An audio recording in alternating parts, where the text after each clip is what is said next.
বর্তমান সংসদের নেতা এবং প্রধানমন্ত্রী, ওনাকে আমি ধন্যবাদ জানাচ্ছি।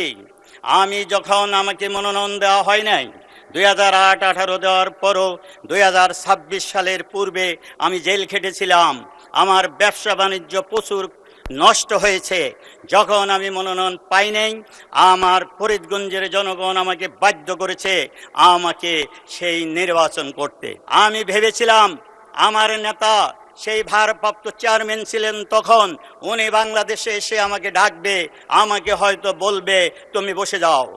আমি আমার এই মহান নেতা বর্তমান সংসদের প্রধানমন্ত্রীকে ধন্যবাদ জানাচ্ছি, কারণ উনি আমাকে না ডেকে আমাকে নির্বাচন করার সুযোগ দেওয়ার জন্য, এবং আজ আমি এই মহান সংসদে দাঁড়িয়ে আমি ফরিদগঞ্জবাসীর পক্ষে কথা বলতে পারছি। ওনাকে আমি অনুরোধ করব ওনার সমস্ত মন্ত্রীবর্গদেরকে যেন উনি নির্দেশ দেয় আমরা বিমাতা সুলভ আচরণ যেন কোনো মন্ত্রী আমাদের সহিত না করে, কারণ জনগণ আমাদেরকে পাঠিয়েছে এইখানে কাজ করার জন্য। ফরিদগঞ্জবাসীকে ধন্যবাদ জানাচ্ছি, তারা আমার প্রতি আস্থা রেখে আমাকে স্বতন্ত্র প্রার্থী হিসাবে আমাকে ভোট দিয়ে নির্বাচন করেছে।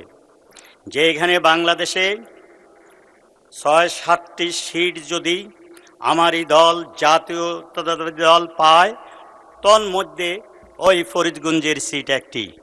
সেইখানে জনগণ আমাকে স্বতন্ত্র মার্কায় ভোট দিয়ে নির্বাচন করার জন্য ফরিদগঞ্জবাসীকে আমি ধন্যবাদ জানাচ্ছি।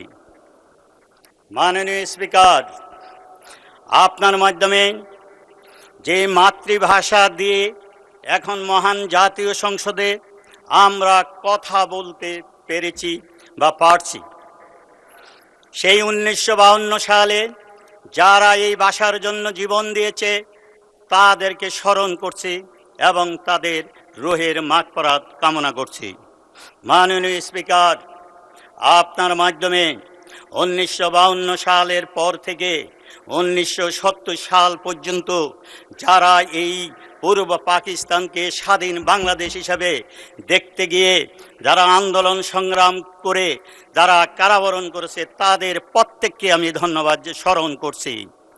মাননীয় স্পিকার, আপনার মাধ্যমে 1971 সালের 26 মার্চ মহান রাষ্ট্রপতি শহীদ জিয়াউর রহমান সেই দিন কালুরঘাট বেতার কেন্দ্র গিয়ে জীবনের ঝুঁকি নিয়ে যেই স্বাধীনতার যা ঘোষণা দিয়েছে, এবং তিনি নিজে ফিল্ডে যুদ্ধ করে এই দেশকে স্বাধীন করেছে, এবং উনি একজন সফল রাষ্ট্রনায়ক ছিলেন, এবং ওনার মধ্যে কোনো দুর্নীতির কোনো চিহ্ন আমরা তৎকালীন পাই নাই, এখনও কেউ উত্থাপন করতে পারে নাই।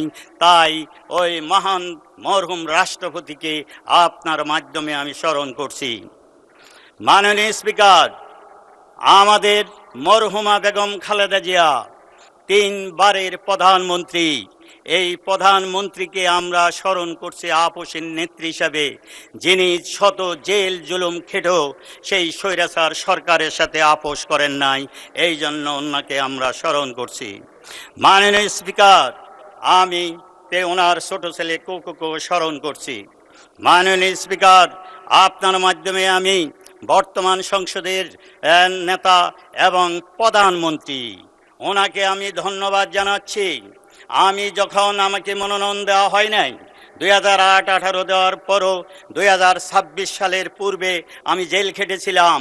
আমার ব্যবসা বাণিজ্য প্রচুর নষ্ট হয়েছে। যখন আমি মনোনয়ন পাই নাই, আমার ফরিদগঞ্জের জনগণ আমাকে বাধ্য করেছে আমাকে সেই নির্বাচন করতে। আমি নির্বাচনে দাঁড়িয়েছিলাম, আমি ভেবেছিলাম আমার নেতা সেই ভারপ্রাপ্ত চেয়ারম্যান ছিলেন তখন, উনি বাংলাদেশে এসে আমাকে ডাকবে, আমাকে হয়তো বলবে তুমি বসে যাও। আমি আমার এই মহান নেতা বর্তমান সংসদের প্রধানমন্ত্রীকে ধন্যবাদ জানাচ্ছি, কারণ উনি আমাকে না ডেকে আমাকে নির্বাচন করার সুযোগ দেওয়ার জন্য, এবং আজ আমি এই মহান সংসদে দাঁড়িয়ে আমি ফরিদগঞ্জবাসীর পক্ষে কথা বলতে পারছি। এই জন্য আমি বর্তমান সংসদ নেতা এবং বাংলাদেশের প্রধানমন্ত্রী তাকে ধন্যবাদ জানাচ্ছি।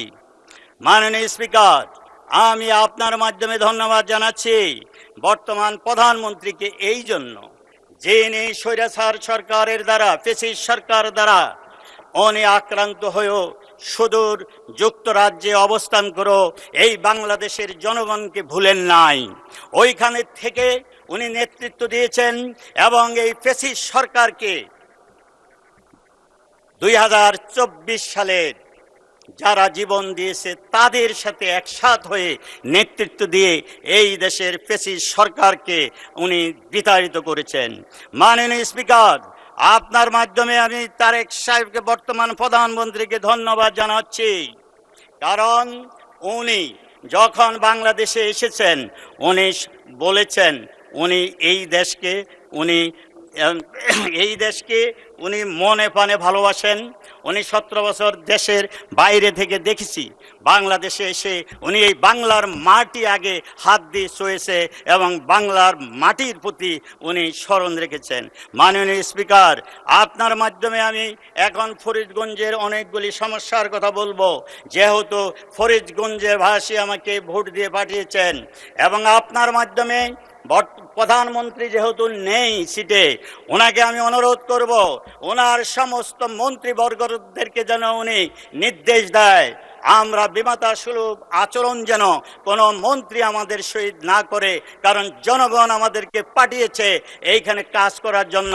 আমরা জনগণের পক্ষে কাজ করতে যাব, আমরা নিজের জন্য কোনো কাজ করতে যাব না।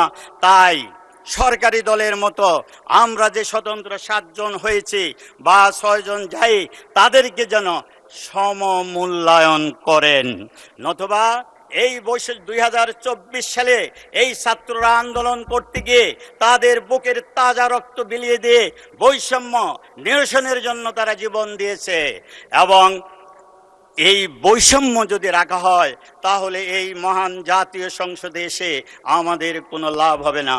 মাননীয় স্পিকার, আপনার মাধ্যমে আমি যেই ছাত্ররা শুধু বৈষম্য নয় এবং মেধাভিত্তিক জন্য তারা আন্দোলন করেছে, তারা বুকের তাজা রক্ত বিলিয়ে দিয়েছে, তাদের প্রতি স্মরণ করি এবং যারা বেঁচে আছেন তাদেরকে যেন সরকারিভাবে চিকিৎসা করে তারা যেন দ্রুত আরোগ্য লাভ করতে পারে, এই জন্য আমি তাদেরকে প্রতি যেন সরকারি দল যেন দেখে, এই জন্য তাদেরকে আমি বলছি।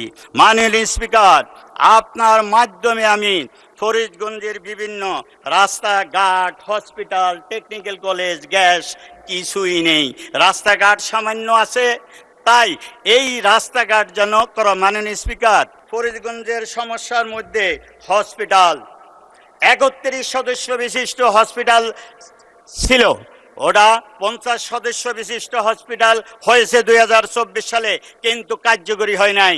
এই ফরিদগঞ্জে 7 লাখ জনতা, এই 7 লাখ জনতার জন্য এখন 100 শয্যা বিশিষ্ট হসপিটাল প্রয়োজন। তাই এইখানে স্বাস্থ্যমন্ত্রী যেন এটার প্রতি যেন দৃষ্টি দেয়। মাননীয় স্পিকার, আমার ফরিদগঞ্জের চতুর্পাশে গ্যাস আছে, কিন্তু ফরিদগঞ্জে কোনো গ্যাস নাই। যদি সেইখানে গ্যাস দেওয়া হয় তাহলে বেকার সমস্যা সমাধানের জন্য আমরা শিল্প ইন্ডাস্ট্রি করতে পারি এবং বেকার সমস্যার সমাধান হবে। মাননীয় স্পিকার, আমি আজকে একটি রাস্তার কথা উল্লেখ করেছি এবং কিছুক্ষণ পূর্বে সড়ক মন্ত্রীকে অনুরোধ করেছি আমার ওই রাস্তাটুকু যেন অতি দ্রুত করা হয়।